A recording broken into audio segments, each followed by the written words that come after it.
এই বৈষম্য বিরোধী আন্দোলনের অন্যতম সমন্বয়ক সার্জিস তিনি বলছেন এক ফ্যাসিস্টকে বিদায় করেছি অন্য ফ্যাসিস্টকে জায়গা দিতে নয়।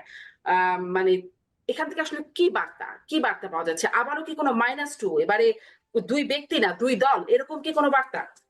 আসলে কি উনি বার্তা? যেটা বলতে চাচ্ছেন যে উনি বিএনপিকে ফ্যাসিস্ট হিসেবে আখ্যায়িত করতে চাচ্ছেন আকার ইঙ্গিতে। আমি এই জিনিস এটাই হলো ওনাদের রাজনীতি এই মুহূর্তে এটাই ওনাদের রাজনীতি। আমি মনে করি এই রাজনীতি ওনাদেরকে ভোগাবে। কারণ আমি সবসময় বলি মাইনাস ফর্মুলা মানুষ খায় না, মানুষ বিভক্তির রাজনীতি পছন্দ করে না। আপনি বাংলাদেশ থেকে আওয়ামী লীগ বাদ দিবেন, বাংলাদেশ থেকে বিএনপি বাদ দিবেন, বাংলাদেশে থাকবে না কে ভাই? কে থাকবে বাংলাদেশটাতে? আমি তো সার্জিসকে চ্যালেঞ্জ করতেছি, পলিটিক্যাল পার্টি করেন, ইলেকশনে আসেন, 10টা আসন পান, 10টা, তারপর আমার সাথে আলাপ করেন। ভাই আমাদের অভিজ্ঞতা এমনি এমনি হয় না, দেখে আসছে অনেক কিছু, অনেক দেখছি। 10টা মানুষকে যদি আপনি আক্রমণ করেন, মানুষকে যদি অপমান করেন, অপমান করে যে কথাটা বলবেন, আপনি সাময়িক হাততালি পাইতে পারেন আপনার ভক্তদের কাছ থেকে, কিন্তু এই দেশের মানুষ অপমান করাটাকে পছন্দ করে না। What is the meaning of আরেক ফ্যাসিস্ট? আমি একটা কথা বলি, দেখেন বিএনপি কবে গেছে ক্ষমতা থেকে দেশ থেকে? বিএনপি ক্ষমতা থেকে গেছে 2006 সালে, 7 সাল ধরেন, 7-এর পরে আজকে 17 বছর হয়ে গেছে। 2007 সালের বিএনপি আজকের বিএনপি এক না, এটা সার্জিসকে বুঝতে হবে। 2007 সালে বিএনপি কি করছে ওই উদাহরণ আজকে আপনার আমাকে দেখায় না। আবার আওয়ামী লীগ মনে করেন 2024 সালে আওয়ামী লীগের পতন হয়েছে, যদি 26 সালে ইলেকশন হয়, 26 সালের আওয়ামী লীগ আর আজকের আওয়ামী লীগ এক হবে না, এর মধ্যে আওয়ামী লীগের অনেক চেঞ্জ হয়ে যাবে।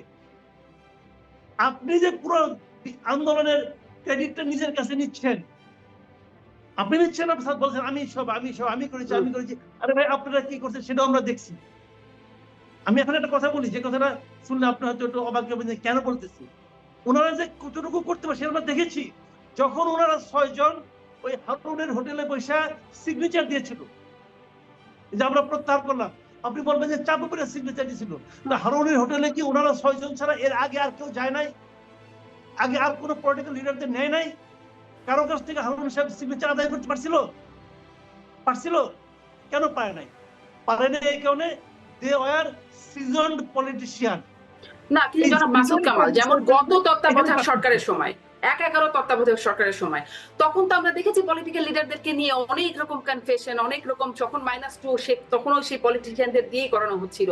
মানে হয়েছে তো চাপ দিয়ে এরকম পলিটিশিয়ানদেরও করানো হয়েছে। হারুনের হোটেলের জিনিস না, ওনারা তো হারুনের হোটেলে গিয়েছিলেন, ওনারা আর্মির কাছে যান নাই। কিন্তু হারুন ডিবির হারুন ওনাদের যে ট্রিটমেন্ট দিচ্ছে, এই ট্রিটমেন্ট তো এই বাংলাদেশে এই কয়েকদিন আগে অনেককে দিয়েছে, যায়নি?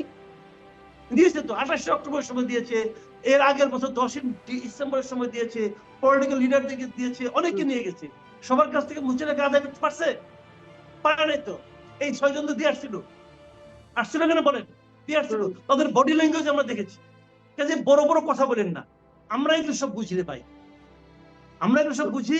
আর আপনি বলবেন যে এটা হয়তো চলতি হওয়ার বিপরীতে আমি বললাম কথা। হ্যাঁ আমি বললাম এই কারণে, আপনি যখন কথা বলবেন আপনাকে বুঝতে হবে এই কথা একসময় আমার বিরুদ্ধে উচ্চারিত হতে পারে, তখন আমি কি জবাব দেব?